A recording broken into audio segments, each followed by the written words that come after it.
Welcome to Sports Geek, the podcast built for sports digital and sports business professionals.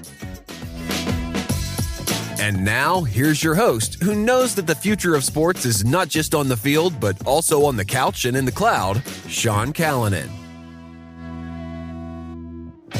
Thanks, DJ Joel. I'm Sean Callanan, and welcome to episode 401 of Sports Geek. This week I chat with Josh Marton. He's the General Manager of Public Affairs and Marketing at the PGA of Australia and Golf Australia. Thank you very much for listening. You might be listening to Sports Geek for the very first time. You might be doing so at our website, Sports Geek HQ, or you might be listening on your favourite podcast platform. We're available on Apple, on Spotify. My favourite remains Pocket Cast. Please check it out. Please subscribe, like, rate the podcast. If you can, do so on the app that you use. Thanks for listening to this episode. It's episode 401. Just got a quick question. Have you checked out our new daily podcast, the Sports Geek Rapid Rundown? We've leveraged AI and automation to research, script, and even clone my voice to produce this episode in under 5 minutes every day. Check it out. It's in this feed 3 times a week, and it's got its own feed. You can find out more about it at sportsgeekhq.com/rapid rundown. Additionally, if you want to know how we built it, book in for a call. Explore how you can use AI. Go to sportsgeekhq.com/AI to book a call. Look forward to hearing from you. But please now enjoy my chat with Josh Marton.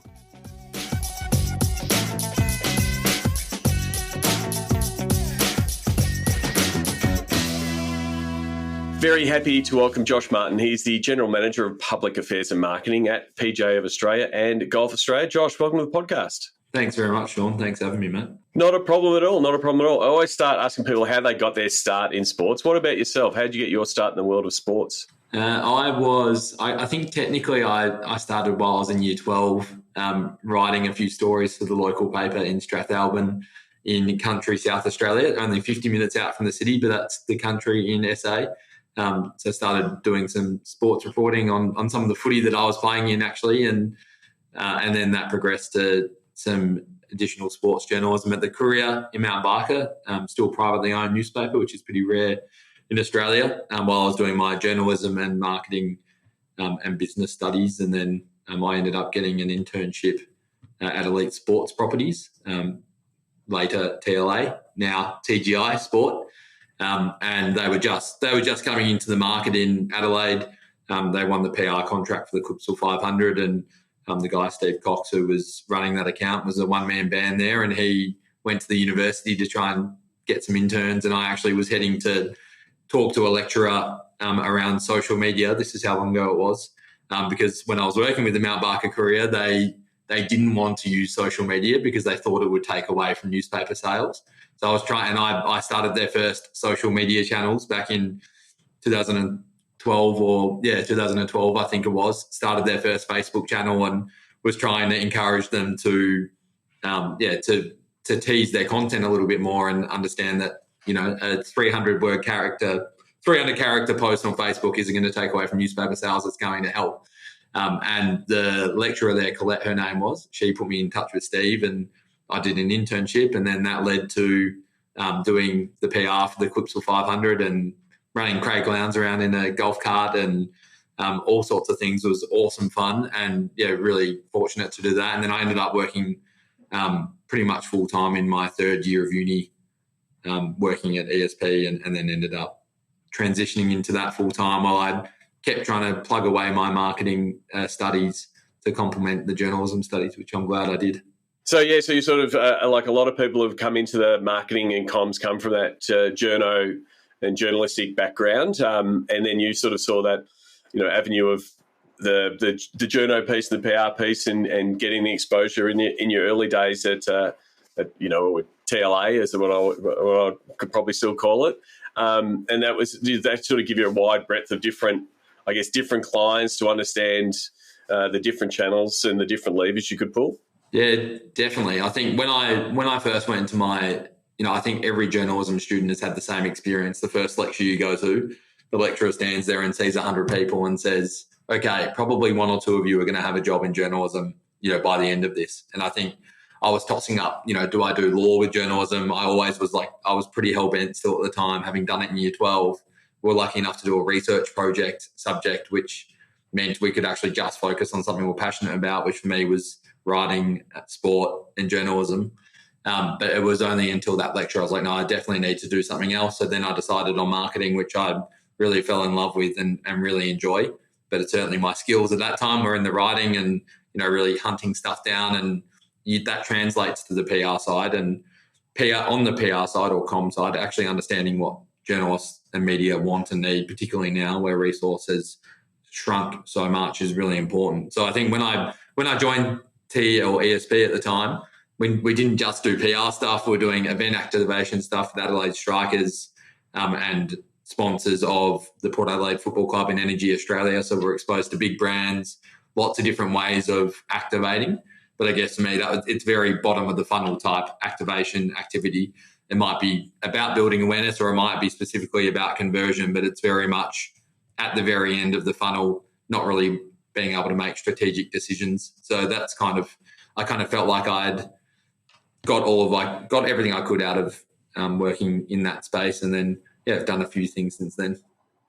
Yeah, and so since then, I was sort of looking over your career and going from there then to the broadcast side, working at Fox Sports Australia. How is that different, from an agency side where you're working with either different sports or brands and coming at it from different angles, to coming at it from, the broadcast side and working with partners in a broadcast capacity? Oh, very different, and I'm extremely grateful for that now in my role now, where I'm dealing with lots of different types of agencies. And when you're at an agency like TLA, you think, we're agencies. When people say, our agency, it's like, well, it's got to be event activation or comms based. And when then you go to Fox Sports, which was a very different role, it was all about, for me, trying to build out the more marketing based experience and getting, understanding the commercial side of business. And that's what I was seeing in the commercial team at Fox. And at that time, MCN was still running as its own business. So MCN had their sales team and their kind of integration team. We then sat in the middle of MCN and broadcast production. So basically trying to find solutions for big partners who are spending a lot of money to work out how they could live in an integrated fashion inside the broadcast, and dealing with, agency on top of agency, who then was dealing with one client who was dealing with three people internally. Was very, very different to what I've been dealing with at TLA. And, it certainly wasn't a passion of mine, I must say, in terms of doing that role, which is probably why I didn't last as long. But I wouldn't give up the opportunity again, because it taught me a lot about, one, the commercial side of business. And at that point, that was probably Foxtel's absolute heyday from a commercial advertising perspective and subscribers perspective, which was actually one of the great balancing acts, because producers would often push back and say, well, we're producing our content for the subscriber. They're already paying. So why would we be serving them additional advertising in show? I want the logo to be this big, not this big. Why do we need commercial content? And so it was really good actually to, I've worked on a couple of cool things where I feel like we actually kind of added some value back in a content sense. I did a thing for 4 and 20, which I really enjoyed, around getting Jonathan Brown out to local footy clubs, and we called them Pie Nights, and did some really cool interviews. And that kind of just reaffirmed to me I wanted to get more back into the content and communication space. I probably wore a little thin when I was at TLA, working in, uncontrollable environments where things happen and in a news sense, and you have to react to it. But I quickly relearned those skills and got myself comfortable again when I got to cricket, because it was pretty issues rich. Yeah, I mean, you joined cricket in that comms role. What was your time like at cricket? Because it was you were coming in post, for people who remember the Sandpaper Gate, and it was coming off that, and like you weren't part of it, but still 6 months after the fact, there still would have been a lot of, walking on eggshells, or what was it like coming into CA after having that big a crisis comms session 6 months earlier? It certainly was that. It was a more reactive environment because of that. There was a lot of turnover in team, and we had some amazing people when I was at cricket. Christine Reynolds, who now is Chief of Communications at Reece Group, Alex Brown, who's started at Rugby Australia as their exec, and a lot of people who are still now there, who are amazing. So we had a really good team to kind of rebuild, I would say. my third day, I think, was announcing Kevin Roberts as CEO, and working with the broader comms team on that execution. And then we had the cultural review findings that we had to announce. And then we went into an Indian summer with a depleted team. And yeah, it was really interesting. So it was very much rebuild. It was the mindset. And then what was really cool was then leading into the likes of the T20 Women's World Cup was the proactivity and really actually going back to try and sell tickets, to try and drive revenue for the event side of the business. Commercial partnerships started to kind of revitalize. And then we went into a really awesome era where we had a really cool Indian series. Still probably can't get over that, the Brisbane Test, when we lost. And then an Ashes series was when I finished, which was kind of going back into that peak of issues from a Cricket Australia point of view with some board movement and CEO movement. And I think it's always going to be issues rich, but it is really interesting looking at it now, and speaking to journalists that I still work with now, or worked with in the cricket days. Certainly seems to be much less appetite for like the sports business side and the board side, or the board politics side in sport from a consumer perspective. Like back then it was quite big, and we were on staff calls where Kevin Roberts, who was doing his best to motivate the Cricket Australia business during COVID, and that's being linked to media and is actually interesting. If that happened now, I don't think it would get any cut through. It's not as impactful now, interestingly. And I think that maybe is a resource thing, but I think it's also the extreme focus on subscribers for new services and clicks. And, it's probably just the 2,000 people working in sport that click the crap out of those type of stories, and not probably the general consumer. So, yeah, very issues rich, but yeah, we got to turn it back into like working really closely with marketing and communications then got brought into one department. They'd previously been separate, and really actually trying to work out how we position cricket and how we sell, each individual summer campaign. We had some really cool World Cup success that we tried to leverage. So it was a really cool time.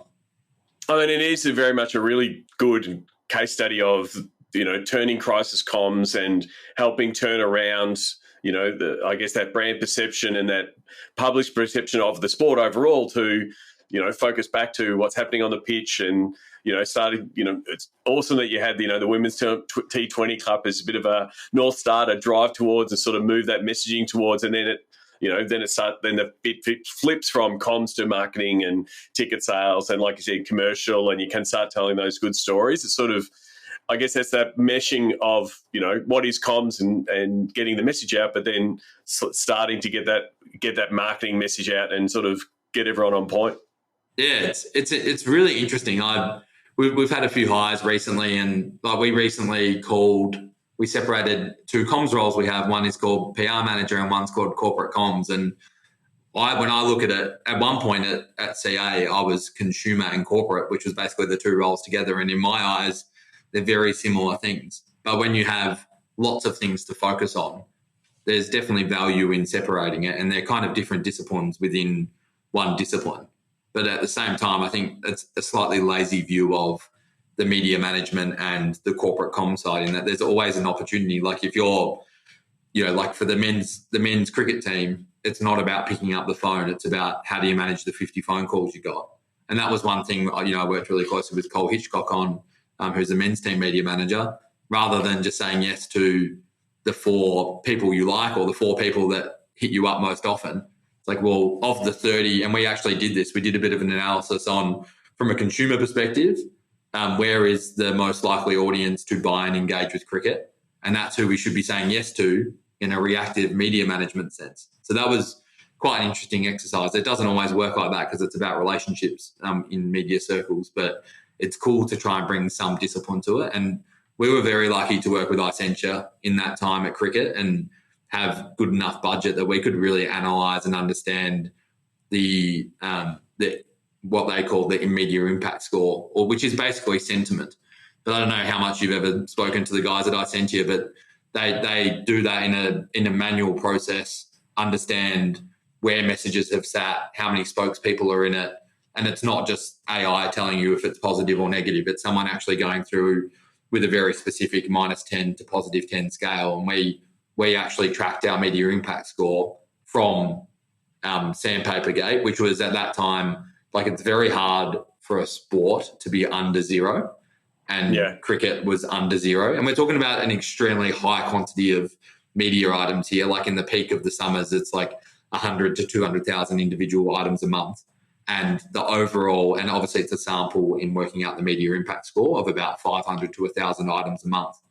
And we went from -2, which is actually pretty difficult to be in sport, like easier for a bank, not so easy for sport, because match reports and Australia win this test match. That always pump the number up.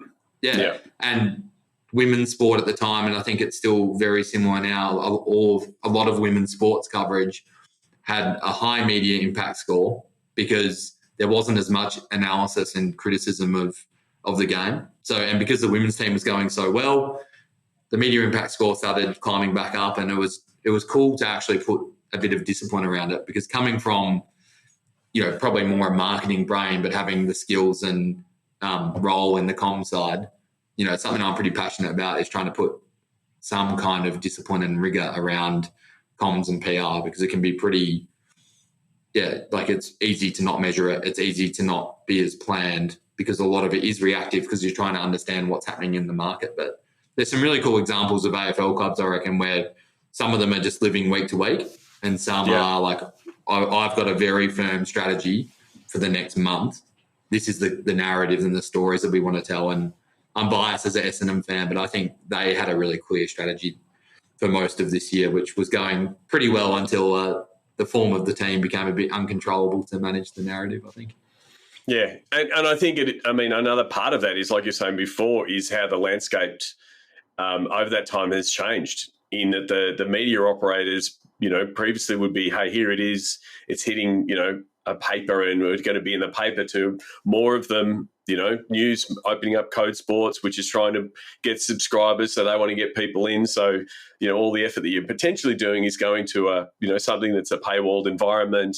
And so is it impacting how many people? So, it's another layer of things you've got to decide on to say, who are you going to talk to? It's like, that article will be great, but if it's limited in its reach or less people are going to read it, it's not going to have the impact. So, you have that, and then you have all these new media players that are sort of playing outside those normal traditional media roles. Yeah, it's really interesting, particularly sports radio. Like, going back to that conversation with cricket, it's like, I love SEN and RSN, and we work really closely with them, but from an audience perspective, at that point in time, just going with linear radio for, if you've got Mitchell Stark for 1 hour and you could get a double page spread, and that's part of negotiations now. Hey, that with news, that can't be behind the paywall, because we've only got limited access to these guys.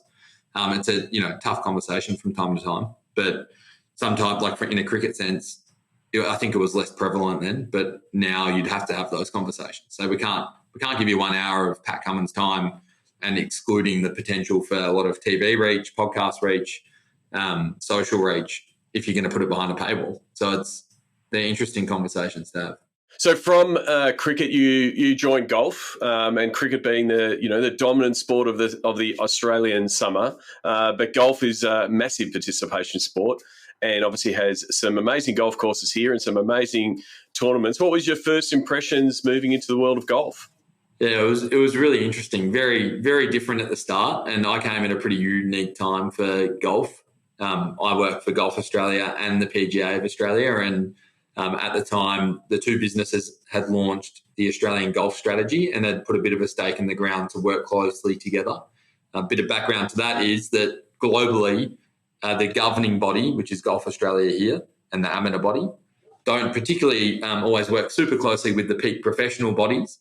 And that's usually in other markets split into vocational membership and the tours. So in the US, as an example, the USGA, and you had Dan on last week, governing body, amateur body for golf in the US, but they also play a very global role. Then the LPGA Tour and the PGA Tour on the men's and the women's sides, totally separate organisations, don't necessarily work very closely together because they're doing a lot of work in their own right to a very big market in the US.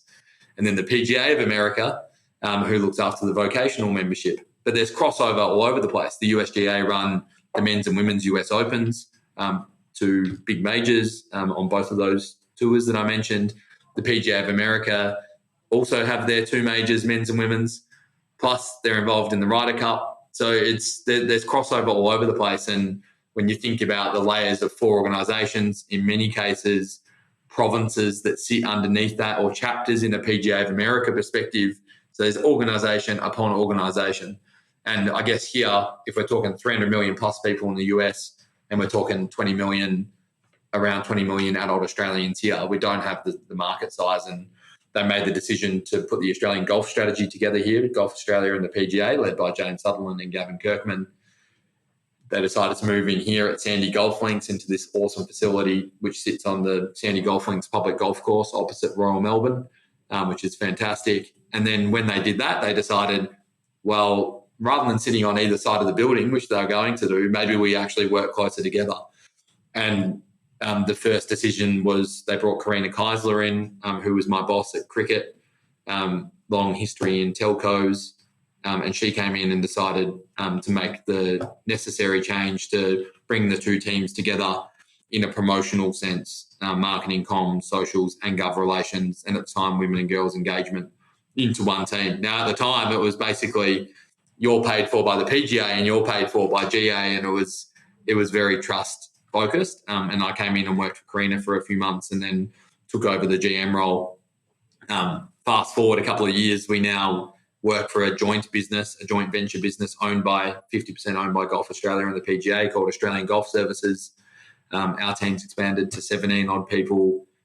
We also have finance, commercial, event operations, and people and culture sitting in that joint service business. And where I think we are, or we're close to being the bigger employer than the 2 individual business and their core businesses. So Golf Australia's core business is high performance, amateur golf, and relationships with clubs and facilities, administering the handicap participation.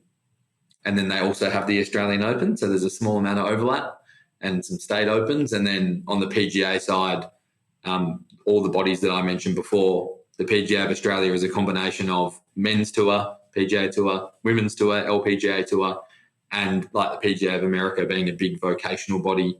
And we also have a really big educational arm too. So we have an RTO, the PGA Institute. If you want to become a golf professional or a PGA professional, you've got to have a very good handicap and be very good at golf. So the PGA Institute is a registered TAFE, a registered training organisation, I should say, similar to a TAFE, that offers, say, someone like you, Sean, if you wanted to be a general manager of a golf club or wanted to get into golf business, there's a diploma of golf business and management that would be suitable for some of your listeners. So it's a very broad set of businesses, which was very different to what I was doing at cricket and different to what I'd done previously. And the big appeal to me was around having all of the disciplines together, having marketing, social, content, comms, PR, issues. And I wouldn't have said that I would have been striving to have government relations sitting in with me in terms of my skill set, but that was in our team at Cricket Australia, and I learned a lot from Grant Poulter and Brett Wood, who were there, and it's really interesting to see how important that is. And I really enjoy that work now, working with our head of gov relations, and it's really important for golf in Australia because it's a big driver of revenue for events, working with our government partners, and golf is an incredible tourism driver, drives $3.3 billion of household expenditure. So it's really important working with our government partners across the country. So that shared service model, which is effectively what it has become in that you're servicing the 2 parties. In the initial stage, it looks great on a org chart to say, here's how this is all going to work, and here's all the different partners you're servicing and how it's going about. Change is really hard. What was those initial steps like? People coming from one side or the other side into a merged team, or new people into the team that had never had those previous relationships. How was it to get that model, from org chart to actually working? there are a few layers to that, and it's progressed over the last couple of years, which has been good to see some movement because we're trying to do lots of big things. I think the first layer is actually we're bringing in a bit of a different way of working and trying to change our focus a little bit. There was a big focus on covering things on own channels and like from an editorial journalistic sense, and we didn't quite have the audience maybe to justify that investment. So that's quite a big shift in itself. Golf is or has been in the past quite traditional in its approach in pushing the boat, etc. So that was a pretty big thing to try and shift. So there was the way of working, and in our annual strategy that we have, we essentially cover how we are going to do things, which is really about working with our team because the business has given us the license to grow the game of golf. And it's actually more so been working with our team and recruiting the right people that are passionate about doing things in a modern way that are going to help us drive audience. And it's not just about servicing the golf industry, which is also really important in the roles that the two bodies play. But then the other part was working out what actually does core business look like? What do the priorities look like? Which I'm sure anyone in sport would put their hand up. And I'm sure one day I'll do something outside of sport to understand what kind of structure and process other organisations put in place to understand the priorities, because in sport, everyone's thing is a priority.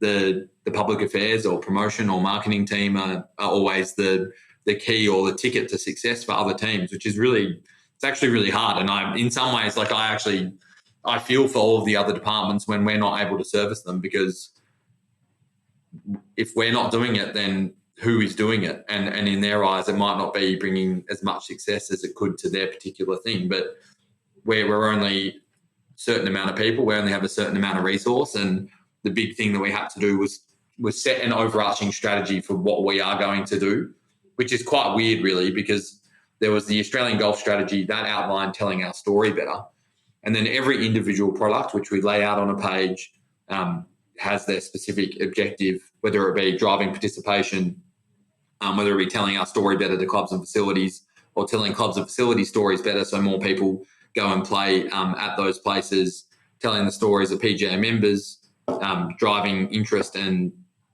ultimately revenue for our major events and our tour.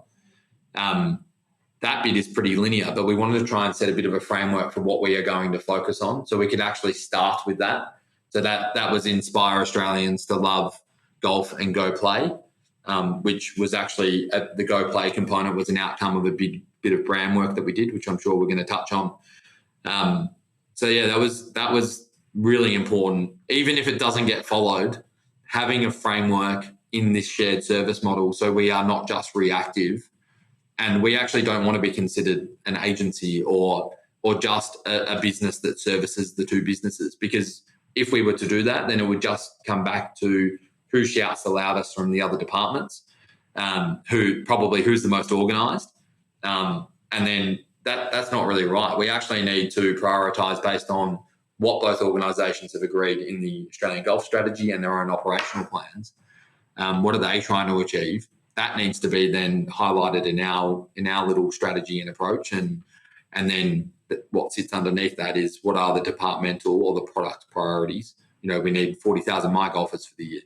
That's great, but that only comes in if we actually had an objective of more Australians playing more golf or telling the broader story of golf, and it does, so it fits in. So the mantra is you shouldn't see something in those, departmental or product priorities or how we actually implement and carry out our work in a channel sense unless it ladders into those overarching goals. And I don't think sport has been particularly strong at that because it's just so busy and it's so hard to get your head out of that.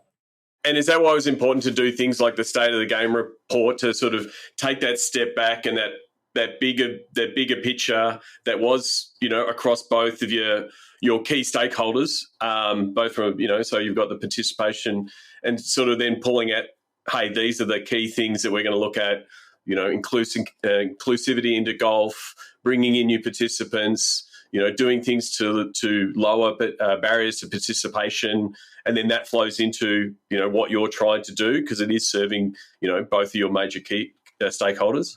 It's actually the perfect example. That was actually an outcome, and we haven't released that just yet. So we're looking forward to releasing that in the next couple of weeks, where we reveal 3.8 million Australians are playing golf, which is really cool. But that was completely an outcome of the strategy I was talking about. And one of the long-term objectives of the strategy was to understand our audience better. And golf had always looked at its audience as the 400,000 odd golf club members. They thought that was the audience. That's who we're talking to. And quickly, it has grown a lot in the last 2 years, but there always has been a significant amount of people who have just played rounds of golf at golf courses or gone to a driving range, and there's no interaction with any of the peak bodies. So it's kind of like, they kind of don't exist.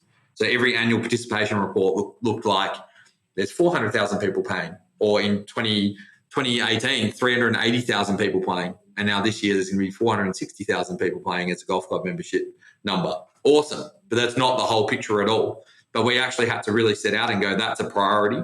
And that became a big research project that we engaged Adam Karg, who I know you would know, who does lots of work for lots of sports. And now we're here to be able to have actual research and actually understand how big the pie is for golf in Australia, what people's perceptions are, what their barriers are, what their drivers are, so we can actually make better decisions. So it's such a good example, because otherwise it becomes ad hoc little reports and things that was happening. But we actually said, no, we need to do this on a quarterly basis. And our next step now is working out what is the best way to actually segment our audience. Because right now, someone like me, the most golf I've played technically is I'm a golf club member because I'm a member of Future Golf.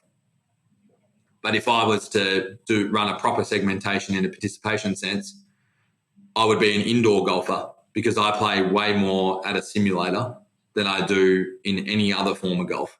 And that's how I would classify me. And I'd like to also then work in what is my propensity to be interested in consuming professional golf. I watch professional golf weekly, so I should be considered a super fan of sorts.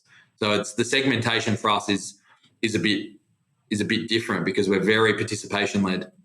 And the thing is, it doesn't, that overlap doesn't come without the bringing the two parties together, because it's previously it would be, like you said, all the golf participation data and focus over here, and then the other side you've got consumer fan behaviour. Hey, how do I follow tournaments? And there hasn't really been that analysis to see what that overlap is, and that someone who, like you said, is on the simulator as a big golf fan, or someone that's, playing club golf every weekend consumes highly differently. So, I mean, the insights out of that, but then also starting to shape what your marketing and comms looks like with that merged view, must be exciting, but there must be so much, newness to it all because of that overlap. Yeah, definitely. But it goes both ways is the really important thing. And this is where golf is interesting and a bit different, in that on the PGA side, there are 3,000 plus PGA members, about 2,500 vocational members. Their jobs are to be at golf clubs and facilities getting people into the game, because they are very knowledgeable and they literally are basically university trained to teach people how to play, to get them into the game. They are the most important people when actually growing the game, but then they're not the way you described it was, usually that would be a GA role and GA stuff. Well, actually, it's really important to PGA members, and that's completely informed a campaign we're about to launch. We're completely repositioning how we talk about PGA pros, and we're actually trying to link it to consumer more. It used to be very much the PGA pros are experts in golf, they know best, which is absolutely true, but there's no link to how does that actually work for, say, me 2.5 years ago when I hadn't played much golf and I wanted to get into it. I was really, really bad. Now I'm only just a little bit bad. And I didn't really know what to do. I didn't know how to hit a ball. And, our new positioning is going to be the pro will know. And we're working with TGI or TGI Wildcard on the campaign and the repositioning. And there's some really cool creative there where, it might be someone's got a snap driver, Josh has a snap driver. It's time to go see a PGA pro. The pro will know. So trying to actually link in consumer, knowing that, because in the past, as I said, PGA pros are very focused on golf club members. Well, golf club members literally make up 12% of total golfers. And even for people playing on-course golf, they make up not even a quarter of the number. So not even a quarter of people who have gone and played at least 9 holes in the last 12 months are a golf club member. So that's a big market for PGA pros to talk to in terms of all the different services they have to offer. So the crisscross happens on both sides, and by having everyone together, it reduces the friction around whose role and responsibility is it to do research, whose role and responsibility is it to understand the consumer. And when I got in, like, there's reports and research on both sides, dating back to like 2012, and everyone trying to do similar stuff. So it's absolutely critical that it's all together. And so you're doing a lot of this work internally with your team and with both stakeholders to realign what you're doing from a strategy point of view. Then you need to start flipping that and letting consumers know. So what does that, what's your brand journey look like to be able to communicate that both, via a brand and then, from that, what you're doing from a comms point of view? Yeah, it's a really good point. And I think at the time, when I joined and when Karina had first started, it was very unknown. Like, 2 organisations are working closer together. What's the possibility of that? So Karina, in her absolute wisdom, enlisted Rich Curtis at Future Brand to come in and help us try to understand that. And we're a bit fortunate that Rich is an absolute golf nuffy, member at Magenta Shores on the Central Coast of New South Wales. And he has really supported us a lot in the last 2.5 years, massively. Like, I've never worked with, the combo we had about agencies, like, just someone who can take one step back and say, and it's probably similar to the work that you do, Sean, but taking one step back and going, what is the actual problem here? Which was interesting for us, because when we went through the journey, when we enlisted them, in some ways there was almost an objective to bring the brands together. And like, we very quickly together took a step back to say, this isn't actually about that. This is basically a challenge around the category of golf. How do we position the golf category in Australia?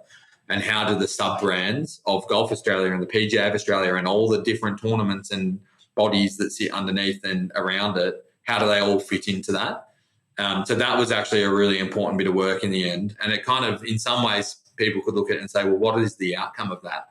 Well, the outcome is we just knew what we were doing moving forward, to go, there's no such thing as Australian golf in a brand sense, but this is the golf industry. This is how we talk about the PGA and GA when they live together. And actually, how do we make them more similar? So we ended up going through a huge rebrand with Golf Australia to try and align it to the PGA. So they are now very aligned, and usually I'm wearing a branded shirt, but not hard to go onto the different websites to see what we've done in a brand sense to have those 2 brands aligned. There was lots of disorganisation in all of the sub-brands across each organisation. So they gave us 1,000 strong recommendations to bring it all together. And we've spent 2 years trying to do that, to make it a lot easier for the consumer to just enjoy whatever they want to do. Because there's so many different things to do in golf. And if everything can start looking a little bit more similar, and we can all be talking to a similar message, which was Go Play, which I talked to before, which is all about trying to change the perception of the game, make it feel more inclusive, reduce the barriers. Pretty logical in terms of just opening up the funnel to include lots of people instead of just a few, which were those real avid golfers.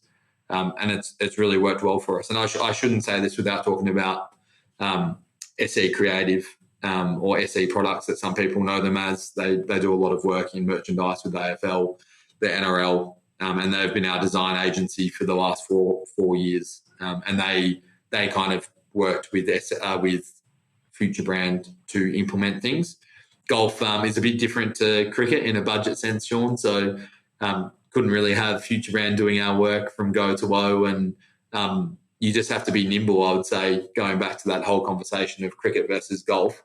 We've just got to be really smart where we invest our money, bring in the right people to give us the right advice, and find the most efficient way to deliver on those recommendations. I mean, it's always good to hear the internal side, then the external facing side. But I really do appreciate you taking the time. We're recording this in late October, which is a month out from two big tournaments for yourself. The Oz PGA and the Oz Open, are effectively a month out.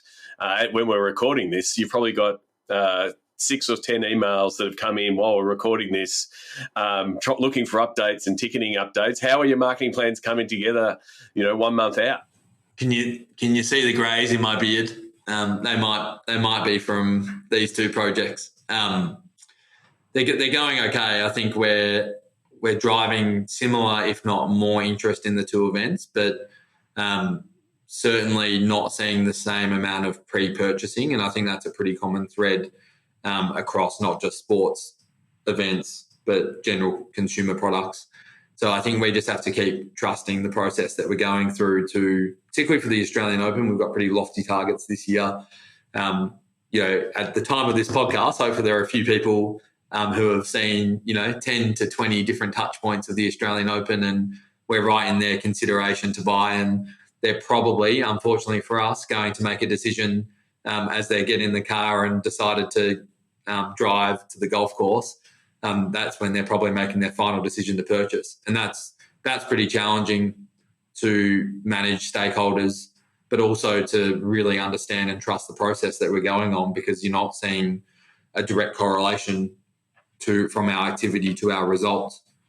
We actually enlisted convo for another time when it's more progressed, and I won't go too far into it, but someone has been working with us on a bit of a condensed market mix modelling sort of set up to try and help us understand whether or not there is, we assume there's strong correlation between our activity, but what is the correlation? What are the channels that are the most effective for us? And what it's actually uncovered is there is a significant lag between our activity and people purchasing. So we kind of have to be comfortable with being uncomfortable at the moment, trust that our objective is to build as much awareness and consideration as possible, and probably trust that a lot of people are going to be purchasing during that event week, which we already knew. Our behavioural data from the last two events says that at least 50% of people are purchasing in event week of total ticket purchases for both of those events.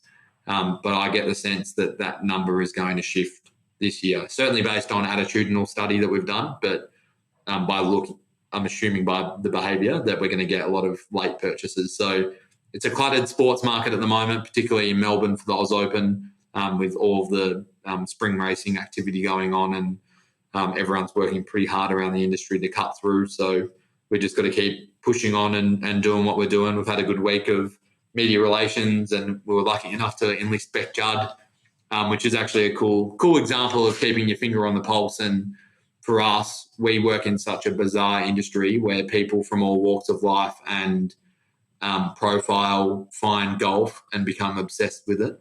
And I'm one of those people. When I joined, I thought I better play a bit of golf, and now I'm like properly addicted. And we saw Beck Judd practicing her golf swing in an Instagram story 2 weeks ago, and 2 weeks later she's an ambassador for the Australian Open 19th sort of fan precinct that we're building, which is all around a strategy to try and build out our product.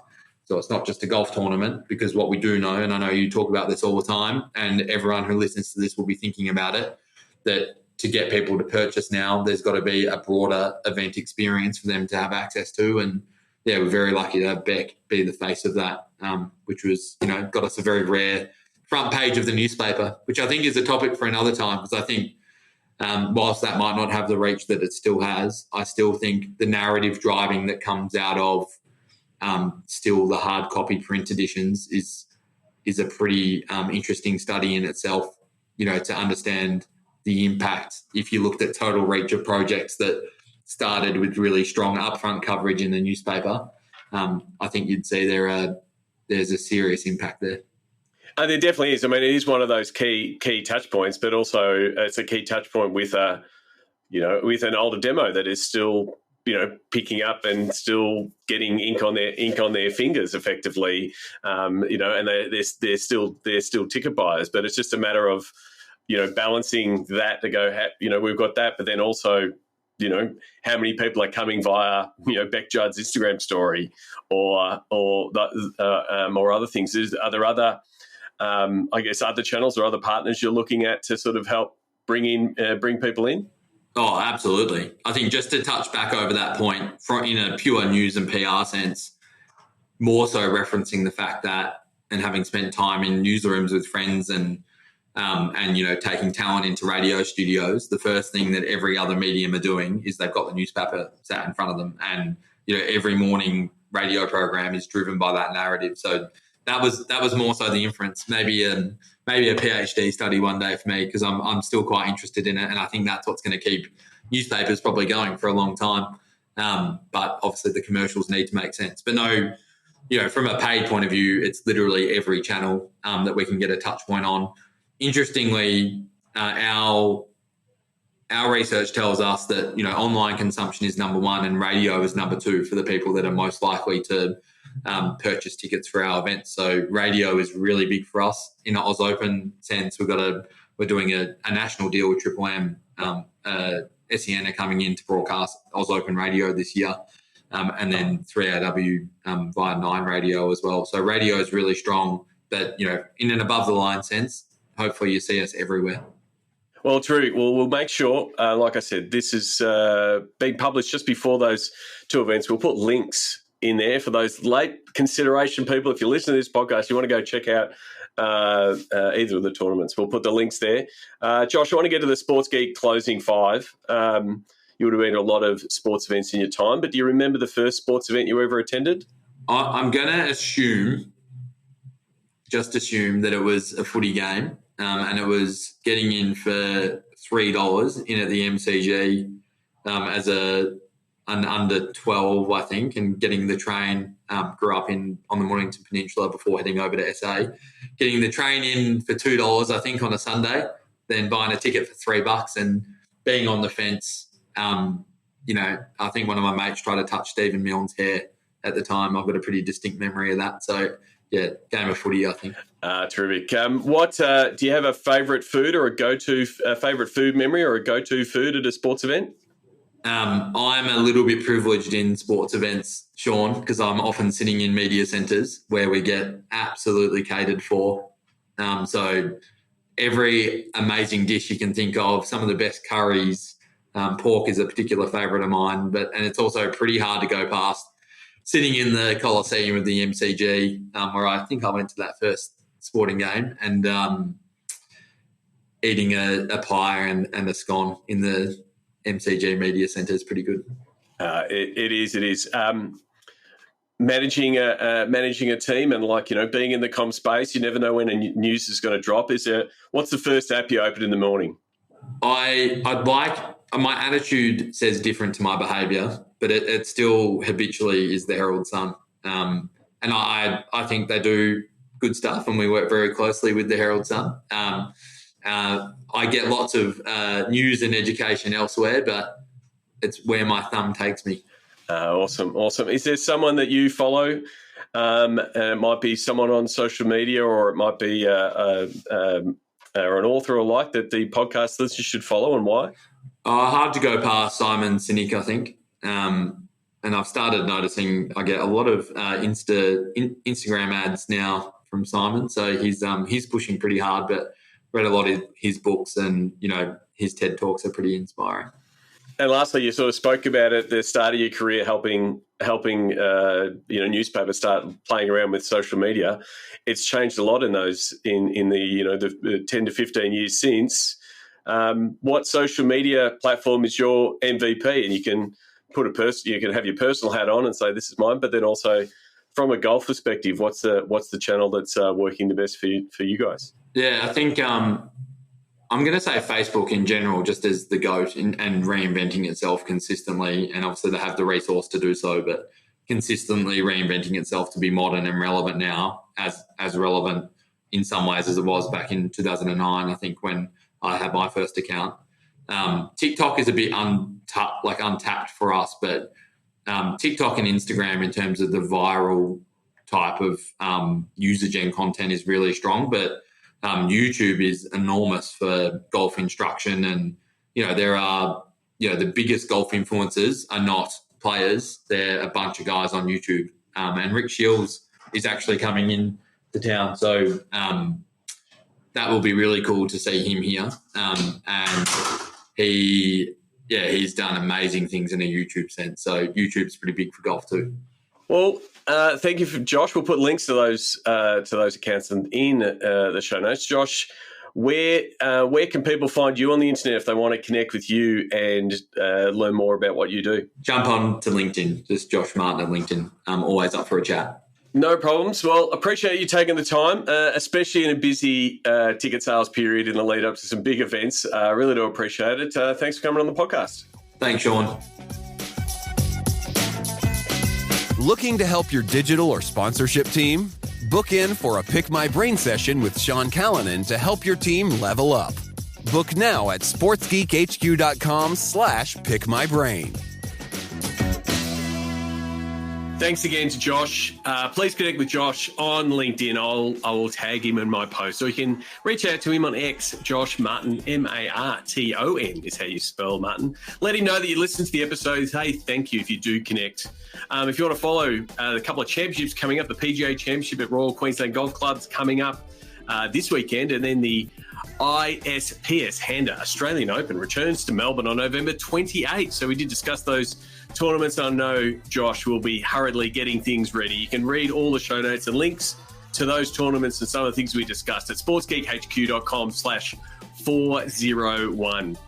Just to close, I just want to say thank you for all the feedback, comments, likes, messages on the 400th episode milestone. I've had a few people ask what's next.